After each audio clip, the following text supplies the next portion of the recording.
বাংলাদেশ পরিসংখ্যান ব্যুরোর হিসেবে 2023 সালের মার্চ থেকে দেশের সার্বিক মূল্যস্ফীতি 9%-এর উপরে রয়েছে। তাই নতুন অর্থ বছরের বাজেটে আকার কমানোর সাথে সাথে মূল্যস্ফীতির হার কমানো লক্ষ্য স্থির করা হচ্ছে। এর আগে উচ্চ মূল্যস্ফীতির কারণে সাধারণ মানুষের প্রকৃত আয় কমছে, এতে শঙ্কা বাড়ছে দরিদ্র বেড়ে যাওয়ার। বিস্তারিত জানাচ্ছেন পানহা জুলিয়া। 2 বছরের বেশি সময় ধরে দেশে উচ্চ মূল্যস্ফীতি বিরাজমান। 2024 সালের মার্চ থেকে ডিসেম্বর পর্যন্ত টানা 10 মাস মূল্যস্ফীতি 10%-এর বেশি ছিল। এখন অবশ্য তা 9%-এর ঘরে নেমেছে। এত দীর্ঘ সময় ধরে উচ্চ মূল্যস্ফীতি বিরাজ করায় সীমিত আয়ের মানুষের ভোগান্তি বেড়েছে। এতে দারিদ্র্য বেড়ে যাওয়ার শঙ্কাও রয়েছে। এমনই পরিস্থিতিতে অন্তর্বর্তী সরকার 2025-26 অর্থ বছরের বাজেট পেশ করতে যাচ্ছে। এই বাজেটে সরকারের সামনে এখন মূল্যস্ফীতি কমানোই সবচেয়ে বড় চ্যালেঞ্জ।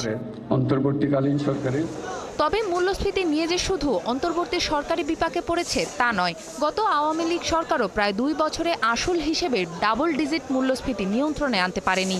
গত 7 থেকে 8 মাসে অন্তর্বর্তী সরকারের নানা উদ্যোগে ডলার সংকট অনেকটা সামাল দিতে পারায় ভোগ্যপণ্য আমদানি স্বাভাবিক হচ্ছে, যদিও মূল্যস্ফীতি কাঙ্ক্ষিত পর্যায়ে কমেনি।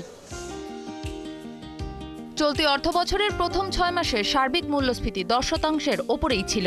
পরের 4 মাস অর্থাৎ এপ্রিল পর্যন্ত মূল্যস্ফীতি 9%-এর ঘরে নেমেছে।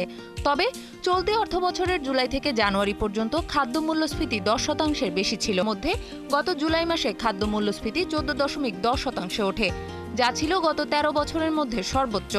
তবে 2024 সালের 12 মাসের মধ্যে মার্চ থেকে ডিসেম্বর পর্যন্ত সার্বিক মূল্যস্ফীতি টানা 10 মাস ধরে 10%-এর ওপরেই ছিল। এর মধ্যে মানুষের মজুরি মূল্যস্ফীতির সঙ্গে সামঞ্জস্যপূর্ণভাবে বাড়েনি। 1 বছরে কোনো মাসেই জাতীয় গড় মজুরি বৃদ্ধির হার 9%-ও পেরোয়নি। মূল্যস্ফীতির চেয়ে মজুরি হার কম হওয়ায় মানুষের প্রকৃত ক্রয় ক্ষমতা কমেছে।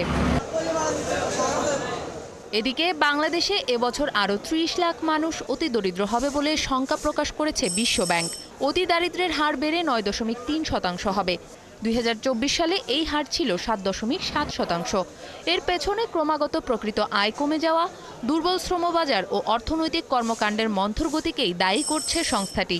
সব মিলিয়ে নতুন অর্থবছরের বাজেটে সরকারের সামনে মূল্যস্ফীতি এখন সবচেয়ে বড় চ্যালেঞ্জ হয়ে দাঁড়িয়েছে। পানহা জুলিয়া, 71।